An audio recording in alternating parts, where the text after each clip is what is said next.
Bismillah, Assalamualaikum warahmatullahi wabarakatuh. Dari Indonesia Safa Ansari, kelas 11 SC1, Man 1 Pekanbaru. Kesempatan kali ini saya akan menganalisis surah Luqman ayat 13 sampai 17. Oke. Di surah Luqman ayat 13 sampai 17 itu Allah Subhanahu wa ta'ala berfirman, Allah menceritakan sebuah kisah seorang ayah dengan anaknya, yaitu Luqman dan anaknya. Apa yang disampaikannya, apa yang terjadi dalam ayat itu? Di ayat ke-13 Allah Subhanahu wa ta'ala memberi penjelasan mengenai apa yang terjadi pada Luqman dan anaknya. Luqman berkata kepada anaknya, "Wahai anakku, janganlah engkau menyekutukan Allah. Sungguhnya menyekutukan Allah ialah kezaliman yang besar." Di situ Luqman memberitahu kepada anaknya bahwa ia jangan sampai mempersekutukan Allah, jangan sampai menyekutukan Allah, menduakan Allah, jangan sampai, karena itulah kezaliman yang paling besar, dosa yang paling besar, bersyirik kepada Allah. Dan di ayat ke-14, dan kami perintahkan kepada manusia agar berbuat baik kepada kedua orang tuanya. Ibunya yang telah mengandungnya dalam keadaan lemah yang bertambah-tambah dan menyapinya dalam usia 2 tahun. Bersyukurlah kepadaku dan kepada kedua orang tuamu, hanya kepada aku kembalimu. Di ayat ke-14 ini Allah memerintahkan kita agar berbakti kepada orang tua, birrul walidain. Orang tua yang telah, ibu yang telah mengandung kita selama 9 bulan lebih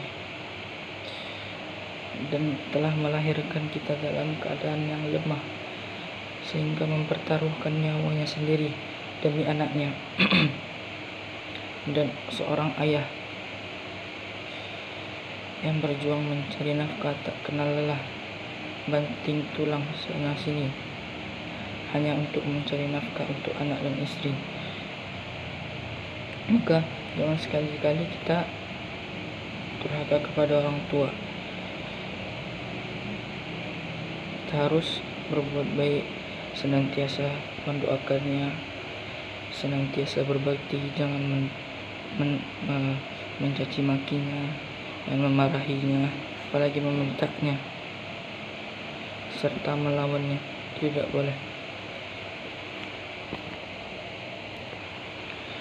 Dan di ayat ke-15 ini, dan jika keduanya memaksamu untuk menyekutukan Allah dengan sesuatu yang engkau tidak mempunyai ilmu tentang hal itu, maka jangan engkau menaati keduanya, dan pergaulilah keduanya dengan baik, dan ikutilah jalan orang yang kembali kepadaku, kemudian kepadaku tempat kembalimu, maka akan aku beritahukan kepadamu apa yang akan kamu kerjakan. Di ayat ke-15 ini Allah berfirman, jika kedua orang tua kita mengajak kita kepada sesuatu yang buruk, kepada sesuatu yang memberikan dosa kepada kita, seperti syirik, apalagi itu syirik, dosa besar, mesti melakukan hal-hal yang membawa kita kepada kemurkaannya Allah, maka janganlah sekali-sekali itu ditaati. Jangan kita ikutin nasihat orang tua jika itu untuk melakukan keburukan. Dan jika orang tua melakukan itu tidak kita taati, tapi kita perlakukan dia sebaiknya, sebagaimana orang tua biasa. Jangan sampai kita dengan orang tua mengajak kita kepada keburukan, kepada kemaksiatan, kita jadi tidak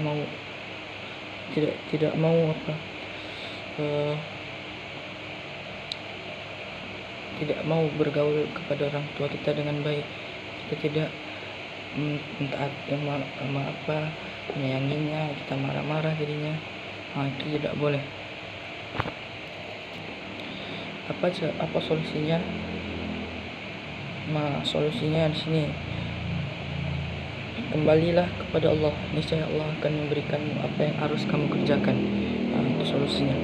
Dan di ayat ke-16 Luqman berkata, "Wahai anakku, sungguh jika ada suatu perbuatan seberat biji sawi dan berada dalam batu atau langit dan semisal, Allah akan memberinya balasan. Sungguh Allah Maha Luas, Maha Teliti."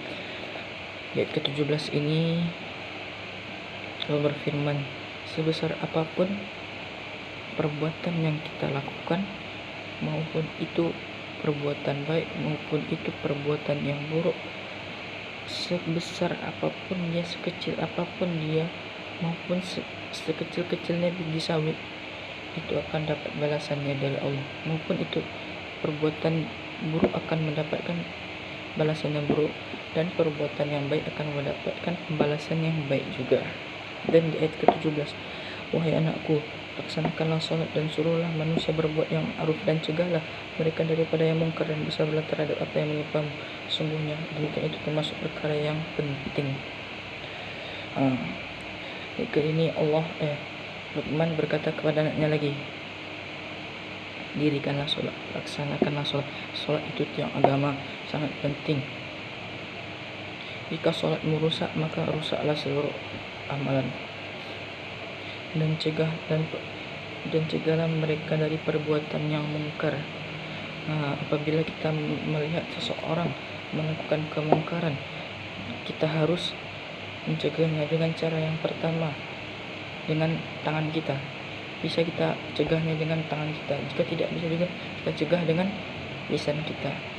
Tidak bisa juga kita cegah dengan lisan kita, kita cegah dengan hati kita, qalbun. Dan itulah perkara-perkara yang penting yang Allah jelaskan. Mungkin itu saja yang dapat saya sampaikan. Lebih dan kurangnya saya mohon maaf. Yang benarnya datangnya dari Allah, dan yang salah itu datang dari diri saya sendiri. Minta ampun kepada Allah Subhanahu wa taala. Astagfirullahaladzim. Saya tutup pertemuan kali ini. Billahi taufiq wal hidayah. Wassalamualaikum warahmatullahi wabarakatuh.